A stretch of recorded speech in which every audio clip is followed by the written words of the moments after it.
It's worth it. I mean, that game. Oh, this game. If this is worth it. It depends. Like I can't like fully recommend this game, but at the same time, I kind of can, because like the biggest thing that's so special about Star Citizen is just the immersion level of it. Like everything that you interact with and do in this game feels awesome. Like it feels almost like it's like real. Like you're really here in space, just living your life as a space guy. You know, like all this stuff between like, you know, going in the ship like this, interacting with it, and like watch the ladder comes down, you go in, like this is cool as shit, you know. And then you go in and you can come here, open this up, and you could take a shit, like literally take a shit. You see? Awesome.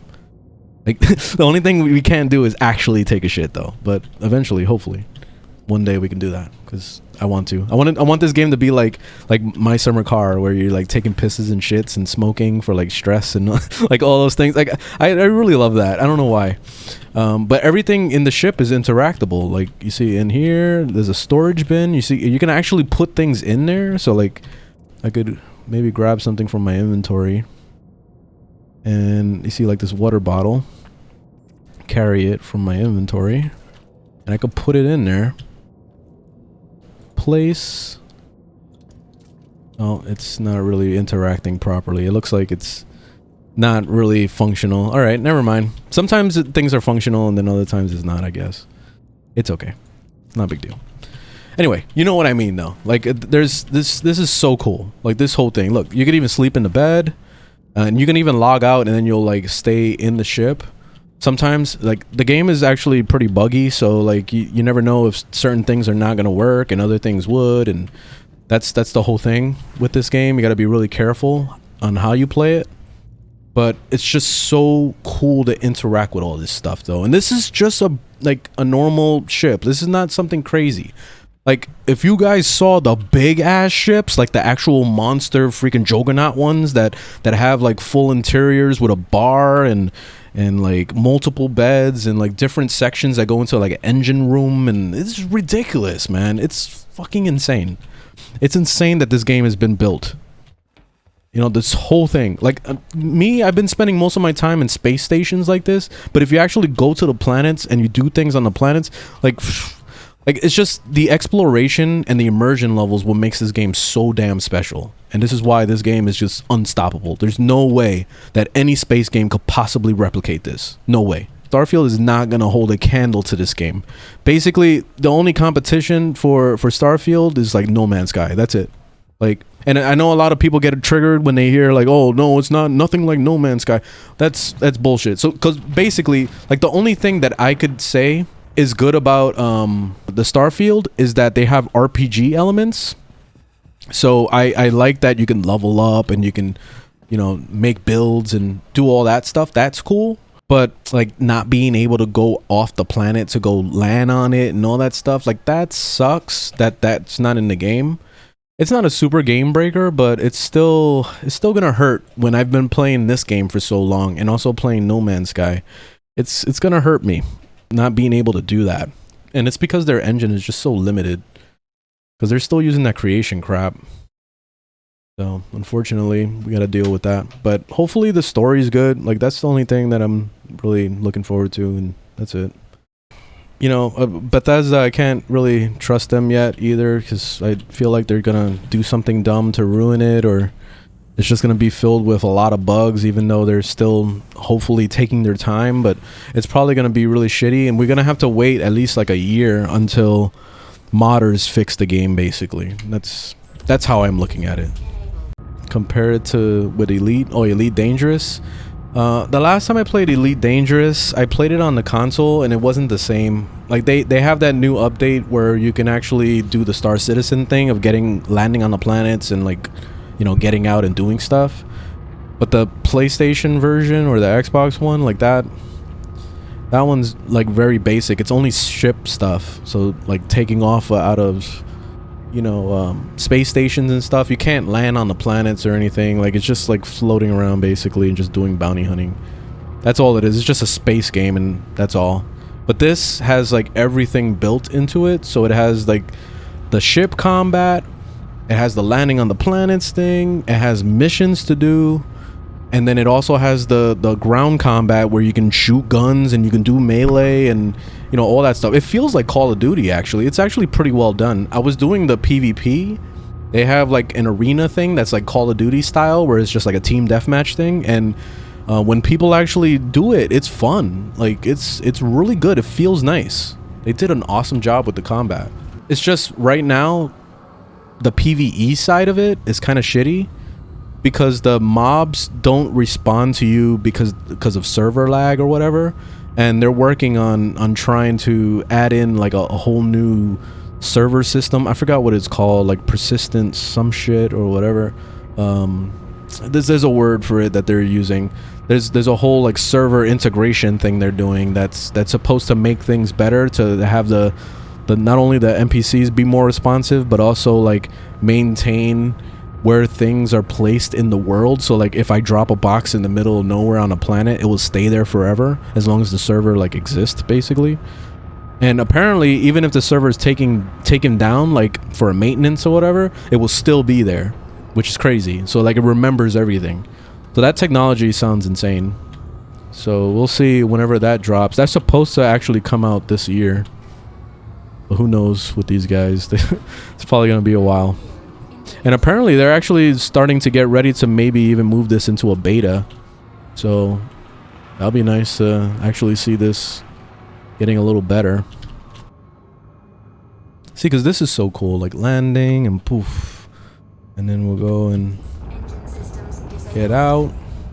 And you got third person view too. You can't really fight in third person view, but at least you can kind of move the camera around. You can also do like little photo mode, basically, where you can zoom the camera out and put it in the angle that you want to take pictures.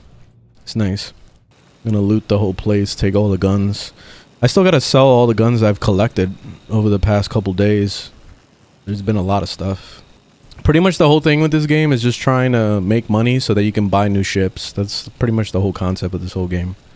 And then there's also like a ranking system with the whole or reputation rather, where you do enough bounty missions and you start leveling it up to not only gain like more money, but I guess more fame or whatever with them.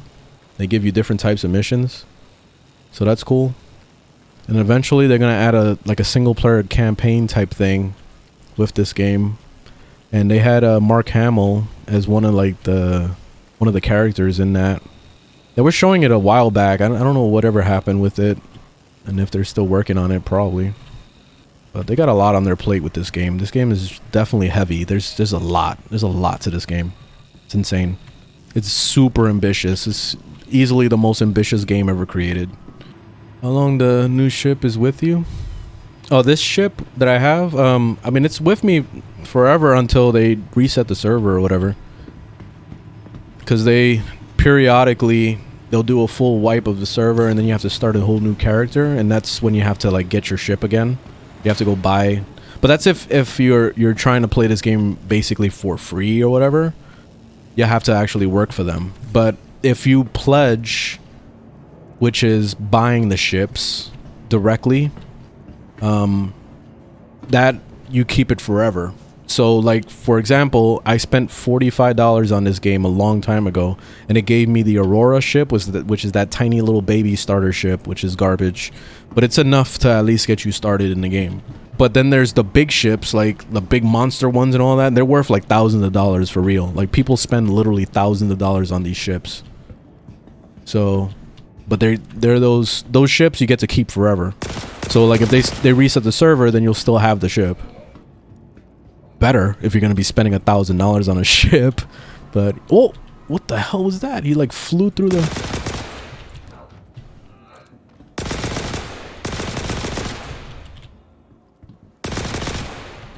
Oof, there's a lot of guys on that side. You see how they're not shooting back? It's because the server is trying to figure out where I am or whatever. It's like the NPCs are just broken until they do this whole server meshing thing. So sometimes they'll wake up and then eventually start shooting at you, and then they'll laser beam your ass and kill you immediately. So you gotta be careful with that. But most of the time they're dumb and they just hide behind cover and they don't ever shoot back. Oh, you see this guy running for cover right now. Where the fuck did he go? Oh, there he is. See? Did you say bullshit? Well, he's gonna have his time in the spotlight someday. You see, like he teleported right there. There's like some server lag thing. I still get worried though. Like I gotta be careful because these guys sometimes they'll actually wake up and fuck you up.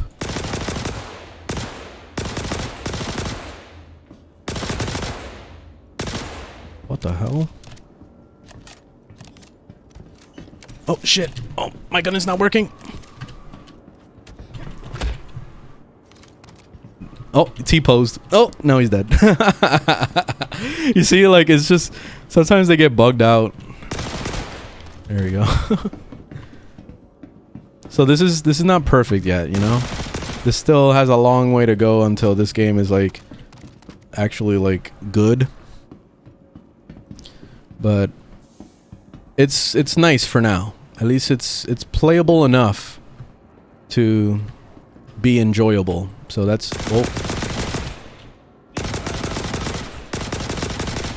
So anyway, my final thoughts on this. I recommend it for anybody that's a space fan and has a really good PC to be able to run this thing, because this game is very demanding, and even with a really good PC, and I feel like I have a really good PC, it still lags like crazy and has lots of issues in certain areas, especially on planets. So that's why I made my home base on an actual space station, because there's less lag up there.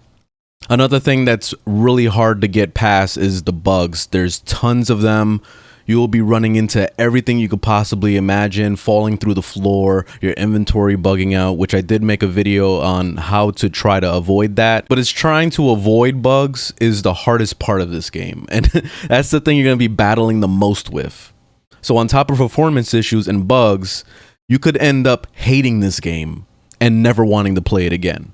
So that's why I recommend, if you're gonna go ahead and want to try this out, you should wait for a free fly event, which they do pretty often. I don't know when the next one is, but whenever they do pop up, I'll definitely start like sharing information about it. That way you could try the game out, see how it is, and then if you want to buy it, you can go ahead and buy it. Over here in the pledge store, which is what I was talking about earlier with buying ships, you can go in here and you can look at the type of ships. You see, like this one is worth $440. See, I wouldn't recommend going straight out and buying a $440 ship. Not unless you knew exactly what you were getting into. That's why I recommend going into the free fly event, so you can try it out, see what you think, and then make your own opinion on whether or not you want to invest that much money into the game. But if you just want to stay as cheap as possible, you could just come down here and just get this one like I got. This is the one that I was telling you about, the Aurora, $45. And during the free fly event, they usually put it on sale, so you could probably get it for $40 or maybe even $35. I don't know if they've lowered the prices during those events, but I remember getting it on a little bit of a discount. I think I got $5 off. So it's at least something to get you started until you start grinding in the game and leveling up your bounty hunting or whatever you want to do, until you make enough money to be able to purchase the ships within the game. And they usually go for millions. So it's going to take a little bit of time to grind it out, especially when you're new to the game. That's why I recommend just looking on YouTube and looking for guides on how to make money, because there's plenty of them. And then you should be good. But anyways, that's all I got to talk about for Star Citizen. Thanks for watching. Leave a thumbs up if you liked the video, thumbs down if you didn't. And I'll see you guys on the next one. Later.